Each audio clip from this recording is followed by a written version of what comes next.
Good morning, students. Today we are going to discuss the summary of O. Henry's famous short story, The Last Leaf, which is prescribed in the syllabus of BA First Year English. O. Henry's real name was William Sidney Porter, but he is better known by his pen name O. Henry. There is an interesting story behind his adoption of this pen name. According to the story, in 1896, when he was working as a bank clerk, he was accused of embezzling funds and was sentenced to 5 years in prison. He used his prison time to start his writing career. Initially, he wrote short stories to support his younger daughter Margaret financially. After serving 3 years of his sentence, Porter was released from prison. He used his pen name O. Henry for writing short stories as he didn't want his readers to know that he was in jail. William Sidney Porter was an alcoholic. He died at the age of 47 and was virtually penniless at that time. O. Henry was a prolific writer. He has written over 300 short stories which were published in 13 separate collections. The Gift of Magi and The Last Leaf are two of his most popular short stories.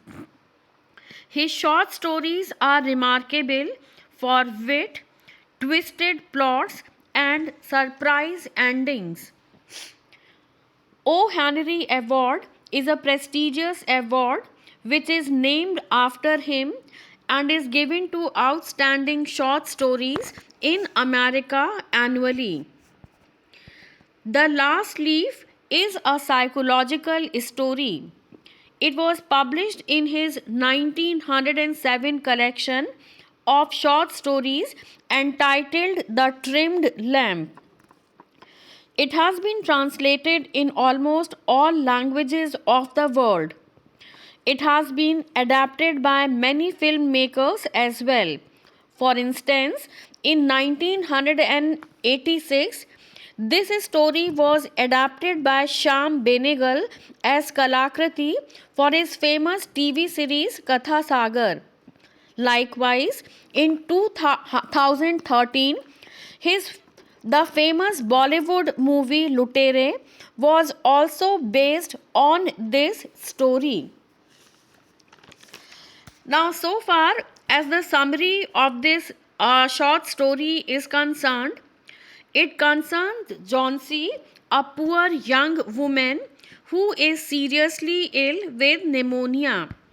She believes that when the ivy vine on the wall outside her window loses its leaves, she will also die.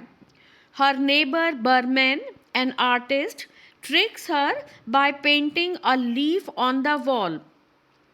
Johnsy recovers, but in a twist typical of O. Henry, the character Berman dies. Sue and Johnsy, two young friends and artists, shared a small flat that was on the third story of an old house. It was the month of November when Johnsy fell seriously ill. She was afflicted by pneumonia. She simply lay in her bed and looked out of the window. This left her friend Sue worried, so she called a doctor. The doctor visited every day, but Johnsy's condition did not show any improvement. One day, the doctor told Sue that perhaps Johnsy was depressed and in the absence of her will to live, no medicine could cure her.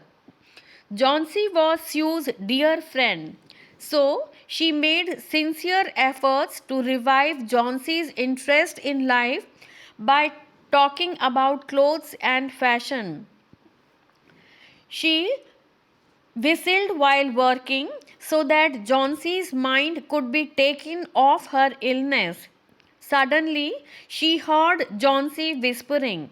She rushed to her bed and heard that Johnson was counting backwards while looking out of the window.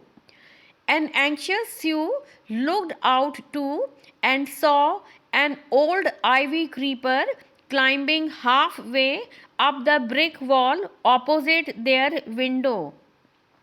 The strong autumn wind was blowing outside, and the creeper was shedding its leaves. Sue asked Johnsy what she was counting.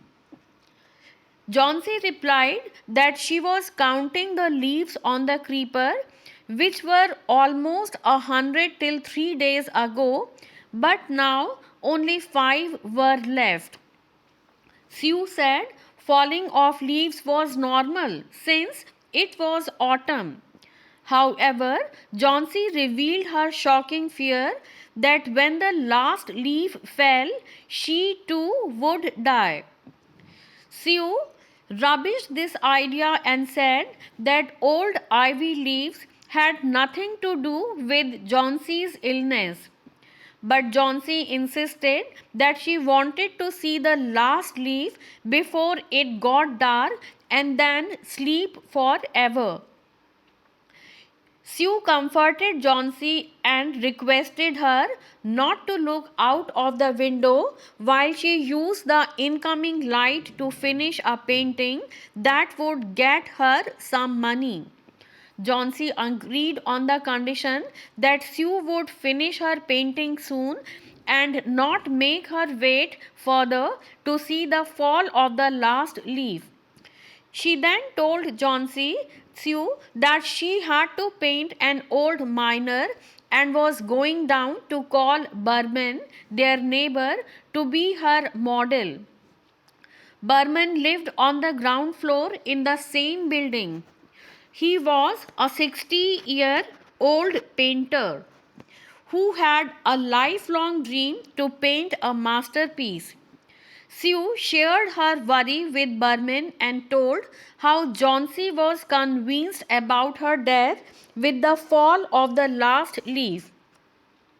Berman accompanied Sue to her apartment and the two of them walked silently into Johnsy's room. She was sleeping at that time, so the two of them went to the next room and peeped out through the window. The creeper had only one leaf left on it. It was raining heavily and the icy cold wind was blowing. Berman returned without saying anything. Next morning, Johnsy woke up and asked Sue in a weak voice to draw the curtains. A nervous Sue unwillingly drew back the curtains but exclaimed when she looked at the creeper. She pointed out to Johnsy that there was still one leaf left and it looked quite green and healthy. Johnsy said that she had heard the wind last night and was sure that the leaf must have fallen. If it hadn't fallen so far, then it would surely fall soon and she would also die along with that. Sue tried to cheer her up and asserted that she won't die and she must live for the sake of her friend. Johnsy smiled weakly and closed her eyes. She looked out of the window after every hour and every time found the leaf is still there. Another storm struck in the evening, but the leaf did not fall. Johnsy looked at the leaf for a long time and then called Sue. She admitted that she had not been good to her. Sue had looked after her so lovingly and she in turn had not cooperated at all. The last leaf had shown her that she had been wicked. She had realized that it was a sin to wish to die. She hugged Johnsy and then gave her lots of a soup and a mirror. Johnsy combed her hair and smiled brightly. The doctor came in the afternoon and, after examining Johnsy, told Sue that since Johnsy had the will to live now, he was confident of her early recovery. Then he took leave to go downstairs and examine Burham, who too was suffering from acute pneumonia. The next morning, Sue came and sat on Johnsy's bed and informed her that Mr. Burman was no more alive. He had died of pneumonia that morning after a brief illness of only 2 days. He was found in his bed with wet clothes and shoes by the guard. A ladder and a still lighted lantern were found near his bed. There were also some brushes and green and yellow paints near the ladder. Sue told Johnsy to look out of the window at the ivy leaf. She asked if she wondered why it did not flutter when the wind blew. The green and healthy leaf was actually Burman's masterpiece that he had painted the previous night, braving the icy winds and rain. So, in this story, we come to know about an old artist who saves the life of a young neighboring artist by giving her the will to survive. This story, The Last Leaf, has a great relevance in contemporary times as well. Just as Greenwich was reeling under the epidemic of pneumonia, similarly, we are also undergoing the pandemic of COVID.